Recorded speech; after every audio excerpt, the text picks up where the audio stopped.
Tá? Então, como momento inicial, a gente gostaria de convidar para compor a mesa os representantes aí da comunidade nossa. Então, primeiramente, o professor Eberbal, diretor-geral do campus Campinas, Vitor Mamana, diretor do CTI Renato Ascher, Regina Tiene, do CNRTA, e Anani Tosi, representante Vicente do Consul.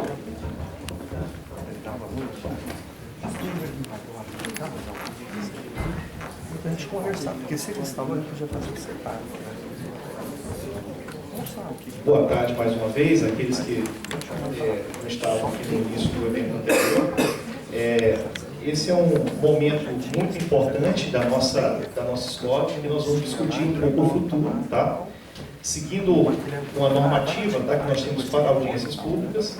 Tá? No primeiro momento nós temos uma mesa de abertura. Essa mesa está sendo composta por algumas representações importantes da nossa comunidade aqui, tá? Do nosso arranjo. Eu queria então passar a palavra, tá, para Regina Tiene, para que possa fazer esse pronunciamento. Boa tarde a todos.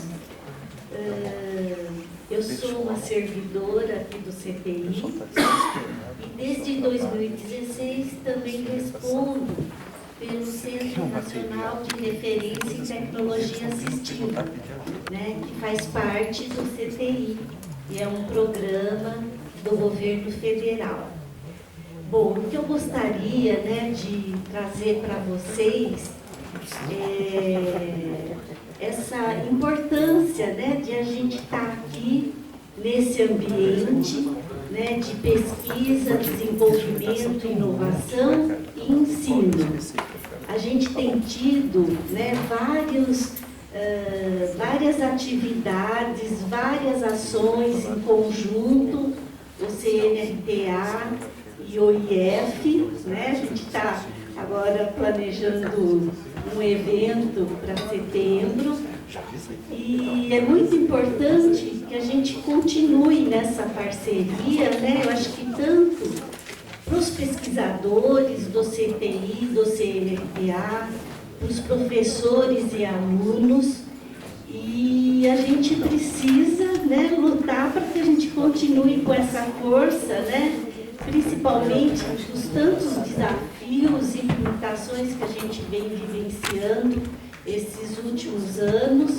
Então, eu acho que a gente continuando junto, a gente vai ter muito mais força para a gente conseguir alcançar os nossos objetivos. Por enquanto, é isso que eu queria colocar, e aí a gente volta a falar. Obrigada. Passo a palavra nesse momento para a nossa aluna Elaine Tosi, representante discente no Conselho Superior. Bom, boa tarde. Esse momento é muito rico para o IF, bem como para o Complexo Tecnológico Educacional, porque a gente está na primeira audiência onde nós estamos projetando, né, planejando o complexo até 2023. Então, nesse sentido, eu penso que é muito estratégico, além das normativas, né, que têm que serem seguidas pelo IF, mas também temos o desafio de como implementar essa relação que já existe aqui entre o CTI, entre o IF e o CNRTA.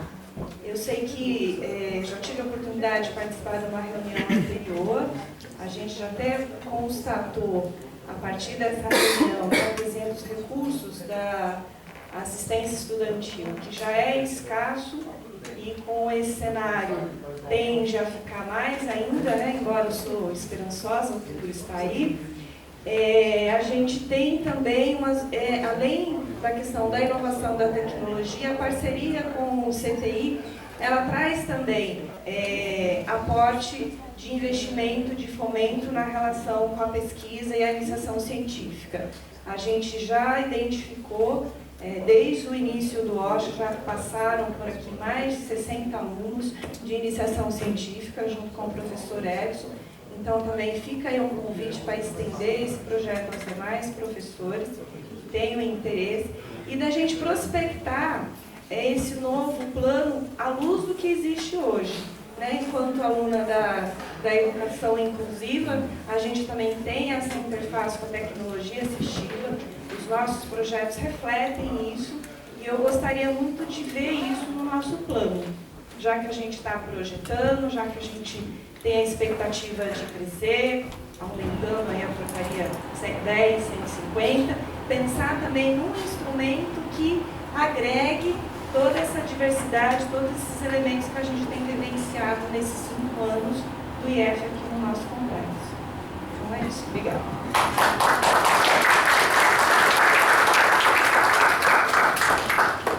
Passo a palavra agora para o diretor do Centro de Tecnologia da Informação, Renato Acha, Vitor Pellegrini Mamão. Obrigado.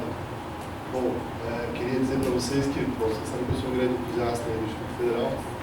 Poder assistir vocês fazendo planejamento explica um pouco o sucesso que vocês têm. Porque todo trabalho bem feito precisa de planejamento. Então, acho que isso é uma das coisas que diferencia o Instituto Federal, essa capacidade de autonomia, de fazer traçar o seu próprio caminho através da participatividade. Parabéns ao Deval e aos demais gestores por garantir que essa participatividade pode ser lá na forma do planejamento. Queria deixar uma mensagem rápida para o pessoal.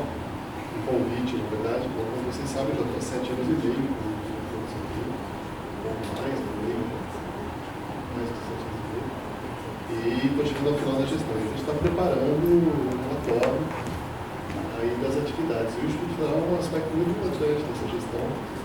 Queria pedir para quem tiver interesse em escrever um texto sobre a sua opinião a respeito, para a gente colocar numa espécie de um livro, né? E uma peça de autoria, a gente está à disposição aí para quem quiser mandar para a gente. Tem um comitê editorial, que evidentemente vai selecionar os textos, mas todos são muito bem-vindos e a gente pode trabalhar então para adaptar a linguagem, inclusive ao formato do nosso relatório, o relatório do CTI. E depois a gente podia fazer um junto também, né, Deval? O relatório CTI, Instituto Federal, 5 anos, contando as nossas histórias aí. Mas de qualquer forma, quem tiver interesse em escrever um texto pequeno, uma página, 2 páginas, e quiser mandar lá para o diretor do CTI, a gente vai ter o maior prazer de submeter para incluir no nosso texto, no nosso plano.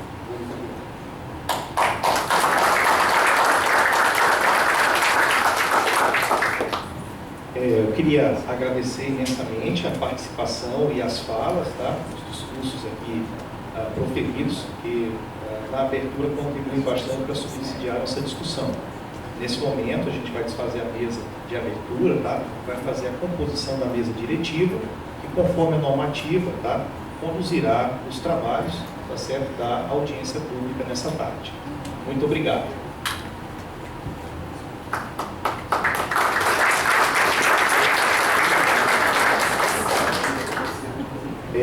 Para compor a mesa diretiva dessa tarde, eu convido, tá? A nossa servidora representante dos técnicos administrativos, André Zoca. Uma salva de palmas, pessoal.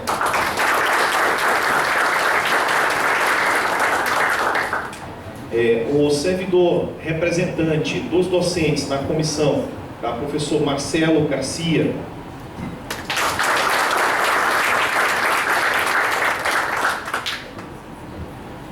O servidor representante da administração, professor Andrei Schaeffer.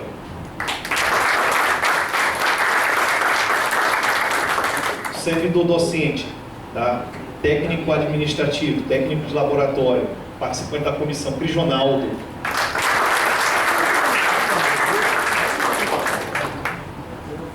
Então, a partir desse momento, tá? Composta a mesa diretiva, a dinâmica dessa audiência pública.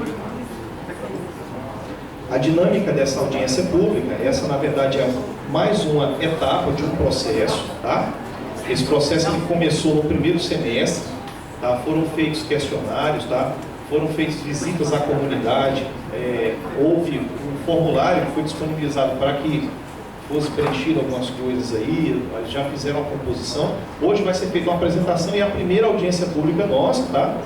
tem 3 momentos até a nossa última audiência, que será na Câmara, na quarta-feira próxima, às 15 horas, tá? E toda a comunidade está convidada na Câmara de Campinas, na Câmara Municipal de Campinas, podermos, então, no final de tudo ali, decidirmos ali o rumo da nossa escola. Então, hoje é o começo, tá, dessa audiência, na verdade é o começo da discussão, e eu estou muito feliz, tá, nesse momento, porque no momento que nós, enquanto instituição, temos autonomia universitária, tá, que isso aí foi conquistado a partir do ano de 2008, no final de 2008, quando nós deixamos de ser Centro de Educação Tecnológica, passamos a ser Instituto Federal, ganhando então status de universidade com reitorias, né? Consequentemente também ganhamos toda essa autonomia para criar cursos, modificar, tá? Então isso aí também é muito importante, porque essa autonomia, ela não é autonomia para que a gestão, né, ou os dirigentes imponham a sua vontade, mas para que a comunidade possa conjuntamente encontrar os caminhos que favoreçam o desenvolvimento da escola, tá? Atendendo os anseios da sociedade. E esse momento é isso, certo? Esse momento é isso, é ouvir a comunidade, é um momento de audiência, tá? Onde se ouve, onde se apresenta, tá? Então, se compõe tudo isso aí para decidir juntos, né, o futuro e o destino da nossa escola. Então, queria passar a palavra, então, para a comissão, tá, do PDI, para que possa fazer a apresentação.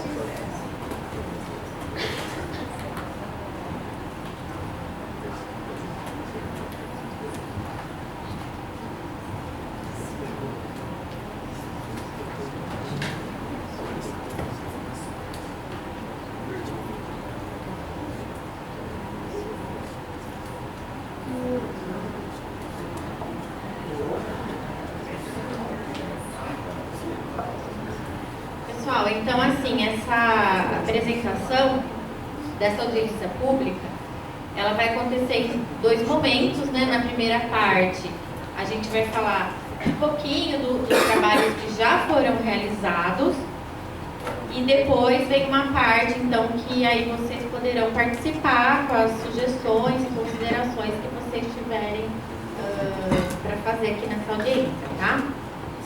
Então aqui são os prazos, né, que a comissão recebeu. É importante a gente sempre frisar que a metodologia de trabalho é enviada pela comissão central, então a gente é mais uma comissão executora, né? E o prazo final, né, a gente está bem apertado, é dia 30/9. Então por isso que a gente tem essa audiência na semana, depois na próxima, para a gente no dia 30 conseguir entregar. Aí então, hoje, né, está acontecendo essa audiência e no próximo dia 5, como o Everval falou, das 15 às 17 na Câmara Municipal vai acontecer então a segunda audiência. Posso só complementar, né?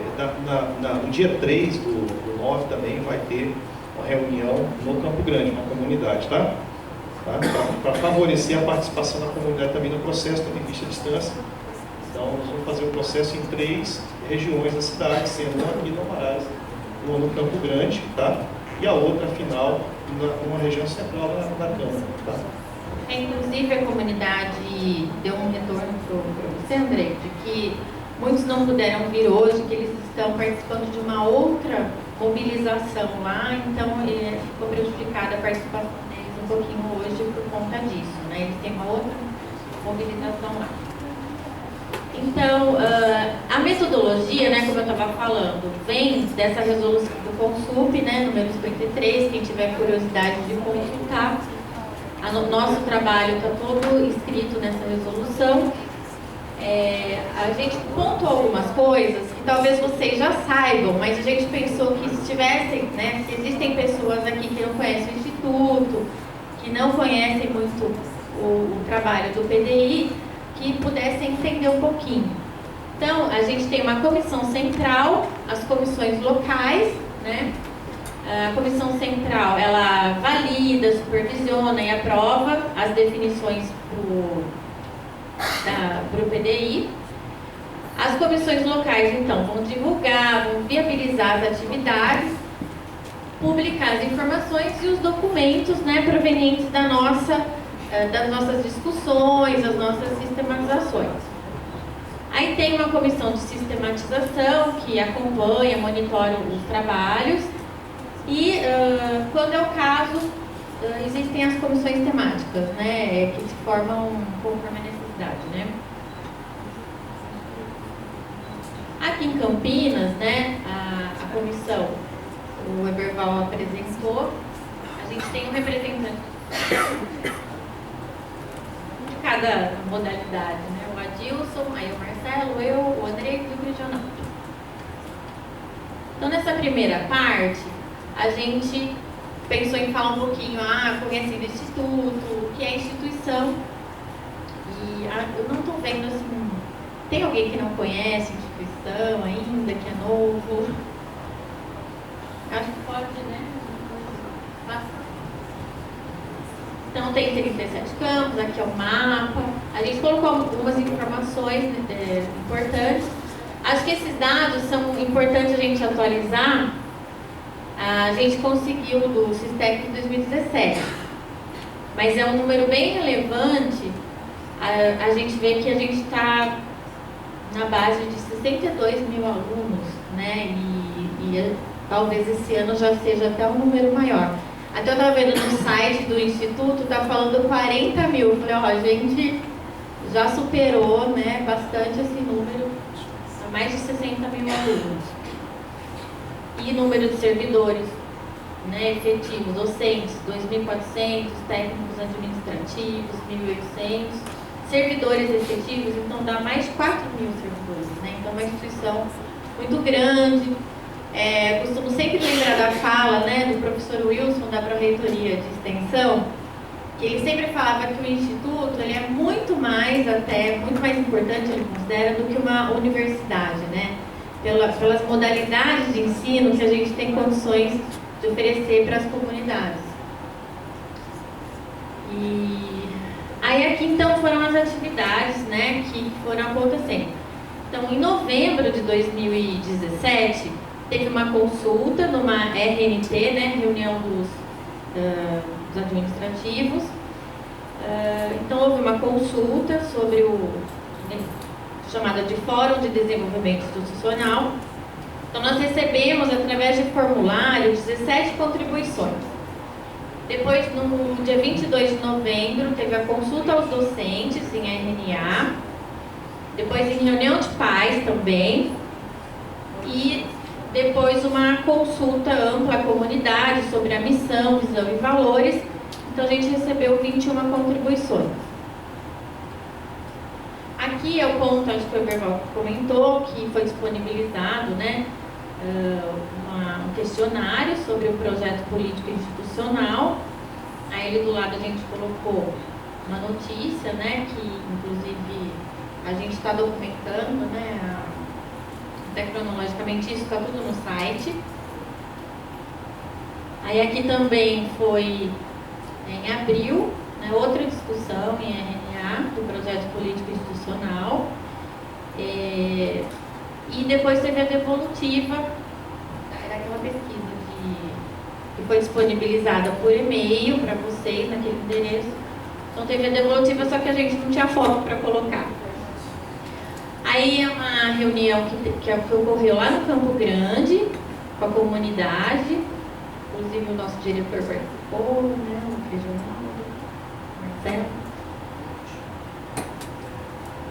E aí também é uma outra apresentação, uma reunião geral, que foi feita aqui no mês de junho.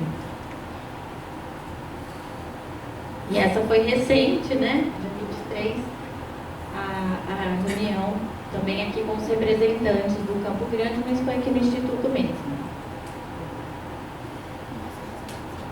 Bom, então, boa tarde. Eu vou apresentar para vocês, né, a Andréia apresentou ali um breve histórico, né, de todo o trabalho que a gente começou desde o final do ano passado, ao longo desse ano. E aí agora, nessa terceira fase do PDI, a gente vai discutir sobre oferta de vagas.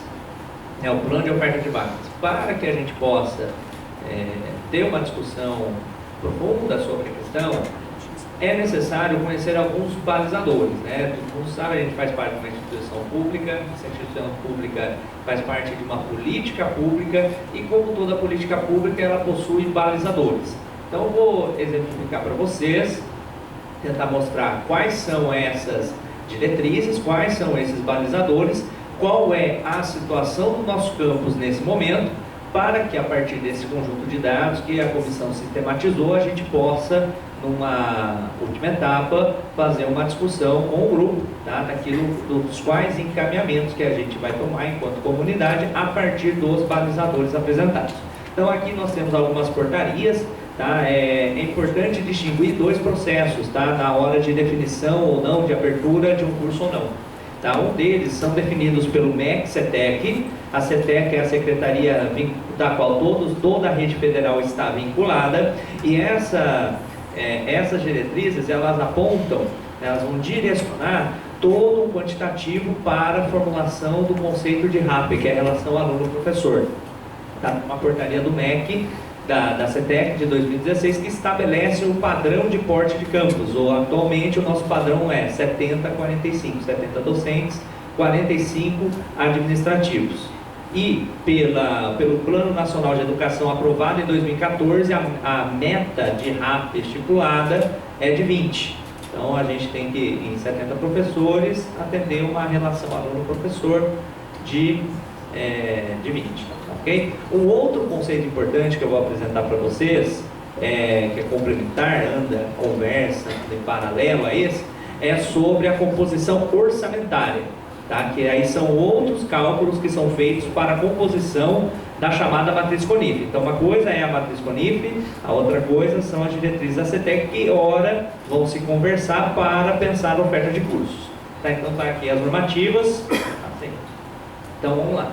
Né? Tem ali a lei de criação do Instituto, né? Estabelece a questão do aluno equivalente, fator de equiparação de carga horária, fator de esforço do curso, que é aluno ingressante, aluno matriculado, ciclo de matrícula, aluno retido, aluno ingressante acumulado e aluno ingressante equivalente.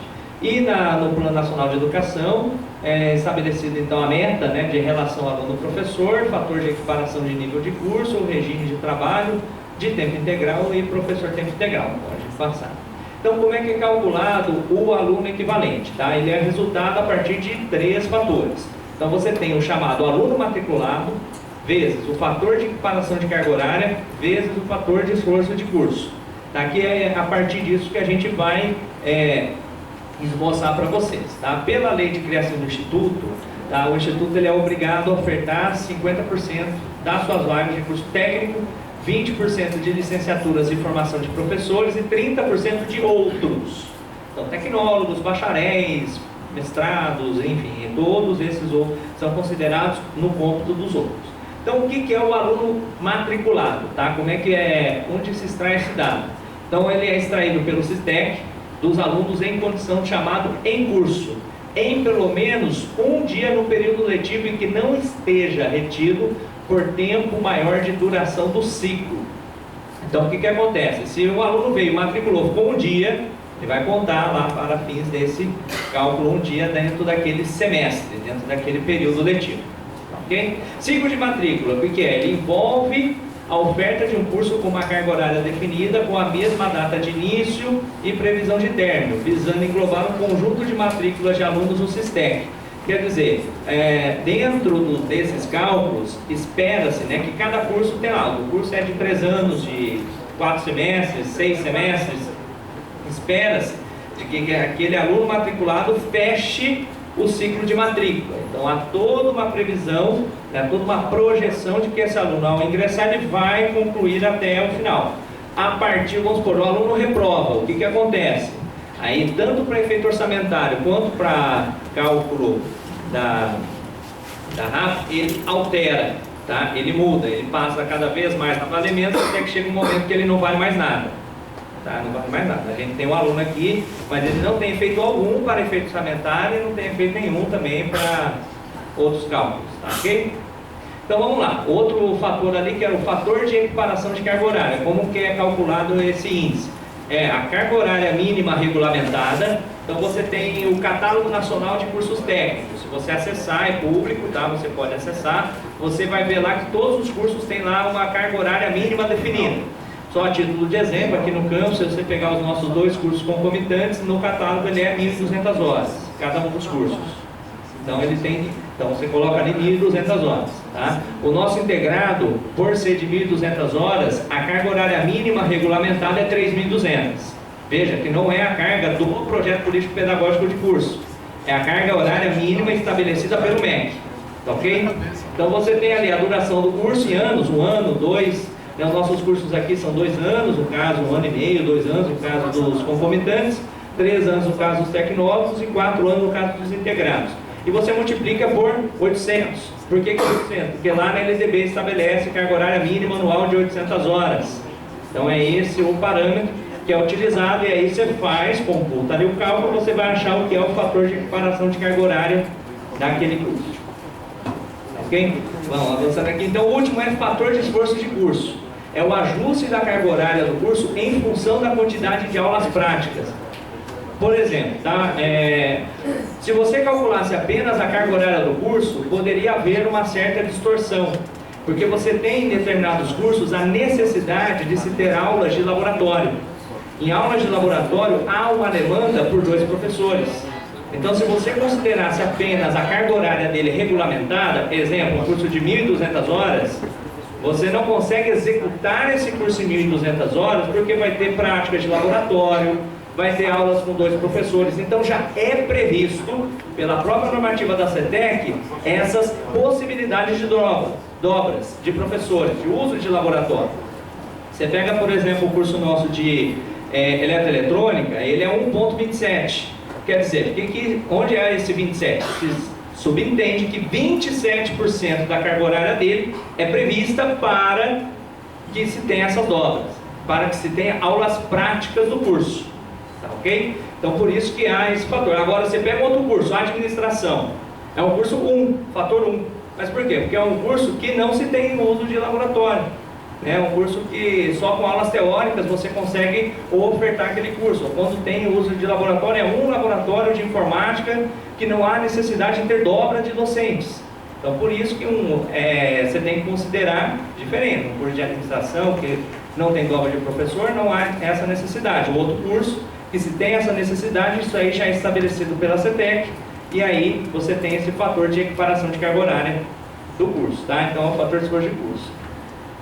Cálculo para alunos ingressantes. Então você tem lá ingressantes acumulados, que é o que? É o calculados pelo somatório de ingressantes de todos os ciclos de matrícula com data de término prevista não expirada, tá? Vezes o fator de equiparação de carga horária, que é aquele que a gente explicou anteriormente, vezes o fator de esforço de curso, tá? Tudo isso aí vai resultar num dado, que é os ingressantes acumulados equivalentes. E aí a RAP, tá? A relação aluno com o professor, é o que então? É o resultado de todos aqueles cálculos, de todas aquelas métricas antes apresentadas, que vai gerar o aluno equivalente, tá? O fator de equiparação de nível de curso e o professor de tempo integral. Por exemplo, tá? Um professor DE 40 horas, ele vai contar 1. E um professor de 20 horas, ele vai contar meio como professor equivalente. Tá, ok?